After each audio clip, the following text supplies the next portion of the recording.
संयुक्त राष्ट्र की टॉप कोर्ट 40 देशों की ओर से सुनवाई शुरू हो चुकी है और सुनवाई इस पर है कि गजा और कब्जे वाले पश्चिमी तट में फिलिस्तीनियों को अत्यंत आवश्यक मानवीय सहायता प्रदान करने के लिए इजरायल को क्या करना चाहिए।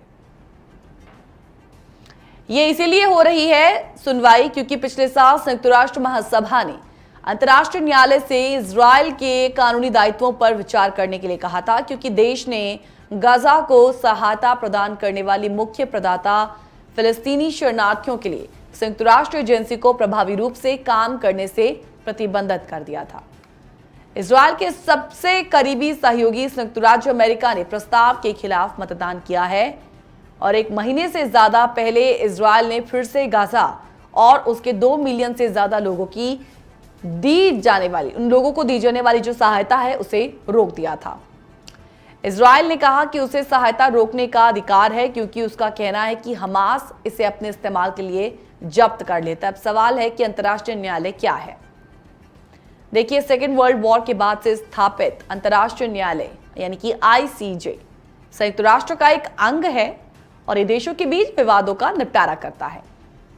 महासभा सहित कुछ संयुक्त राष्ट्र निकाय न्यायालयों के 15 न्यायाधीशों से सलाहकार राय मांग सकते हैं और सभी 193 संयुक्त राष्ट्र सदस्य देश आईसीजे के मेंबर हैं। हालांकि उनमें से सभी इसके अधिकार क्षेत्र को मान्यता नहीं देते हैं। पिछले साल कोर्ट ने कब्जे वाले पैलेस्टीनी क्षेत्रों पर इजरायल के शासन की एक अभूतपूर्व और व्यापक निंदा की, जिसमें इजरायल की उपस्थिति और गैर कानूनी इसे पाया गया और इसे खत्म करने का आह्वान किया गया।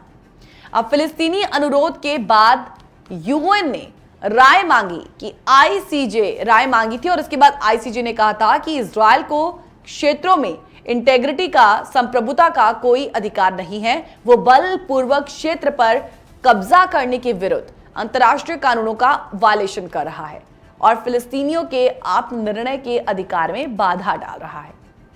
आपको बता दें कि 2 दशक पहले कोर्ट ने एक अन्य सलाहकारी राय में यह कहा था कि इजरायल और पश्चिमी तट के बीच एक अवरोध का निर्माण करके इजरायल अंतर्राष्ट्रीय कानून का उल्लंघन कर रहा है। संयुक्त राष्ट्र महासभा द्वारा अनुरोधित उस राय ने इजरायल की इस दलील को खारिज कर दिया कि सुरक्षा के लिए दीवार की आवश्यकता थी। इजरायल ने पिछली सलाहकारी राय की सुनवाई में भाग नहीं लिया, लेकिन लिखित बयान अपने जरूर प्रस्तुत किए हैं। आगे बढ़ते हुए आपको बताते हैं कि अंतर्राष्ट्रीय न्यायालय में इजरायल किस नरसंहार मामले का इस वक्त सामना कर रहा है, जिसकी सुनवाई हाल ही में शुरू हुई है। आइए जानते हैं। दरअसल दक्षिण अफ्रीका ने पिछले साल कोर्ट में जाकर गाजा में युद्ध को लेकर इजरायल की कार्रवाइयों को लेकर उस पर जेनोसाइड का आरोप लगाया था, यानी कि नरसंहार का आरोप लगाया था, जो तब शुरू हुआ था जब हमास के नेतृत्व वाले आतंकवादियों ने 7 अक्टूबर 2023 को दक्षिणी इजरायल पर हमला किया, जिसमें लगभग 1200 लोग मारे गए, जिनमें ज्यादातर नागरिक थे और 251 का अपहरण किया गया था, 251 का। गाजा के स्वास्थ्य मंत्रालय के अकॉर्डिंग इजरायल के जवाबी हमले में 51,000 से अधिक पैलेस्टीन्स मारे गए हैं। हालांकि मिनिस्ट्री ने यह नहीं बताया कि कितने नागरिक या लड़ाके हैं। हमले के कारण गाजा का अधिकांश हिस्सा आज मलबे में तब्दील हो गया है और ज्यादातर लोग बेघर हो चुके हैं। इजरायल ने दक्षिण अफ्रीका के इसी दावे को खारिज कर दिया और उस पर हमास को राजनीतिक संरक्षण देने का आरोप लगा दिया। फिर दक्षिण अफ्रीका ने न्यायाधीशों से 9 तत्काल आदेश जारी करने के लिए कहा, जिन्हें अंतिम उपाय कहा जाता है। इनका मकसद गाजा में नागरिकों की सुरक्षा करना है, जबकि अदालत कानूनी दलीलों पर विचार कर रही है। न्यायालय ने इस अनुरोध पर कई बार फैसला सुनाया, जिसमें इजरायल को गाजा में मौत, विनाश और जेनोसाइड की किसी भी घटना को रोकने के लिए हर संभव कदम उठाने का आदेश देना भी शामिल है। कार्रवाई देखिए अब भी जारी है और कंक्लूजन पर पहुंचने में कई साल लग सकते हैं। एक है अंतर्राष्ट्रीय अपराध न्यायालय। यह आईसीजे से किस प्रकार अलग है, इसे इस तरीके से समझ सकते हैं कि अंतर्राष्ट्रीय आपराधिक न्यायालय की स्थापना 2002 में वर्ल्ड के सबसे जघन्य अत्याचारों, युद्ध अपराध, मानवता के विरुद्ध अपराध, नरसंहार और आक्रामकता के अपराध के लिए जिम्मेदार लोगों पर मुकदमा चलाने के लिए अंतिम न्यायालय के रूप में दी गई थी, जबकि आईसीजे दो या दो से अधिक देशों के बीच विवादों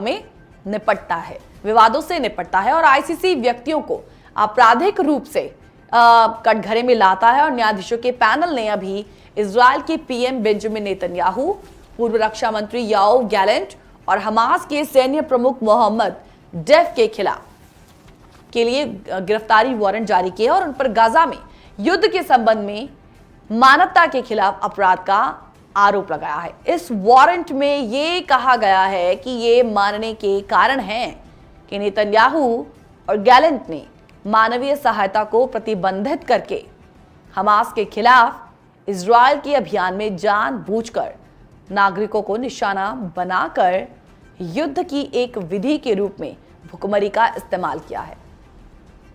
हालांकि इजरायली अधिकारियों ने इन आरोपों से इनकार किया है और ये वारंट पहली बार है जब किसी प्रमुख पश्चिमी सहयोगी के वर्तमान नेता पर वैश्विक न्यायालय द्वारा युद्ध अपराध और मानवता के विरुद्ध अपराध का आरोप लगाया है।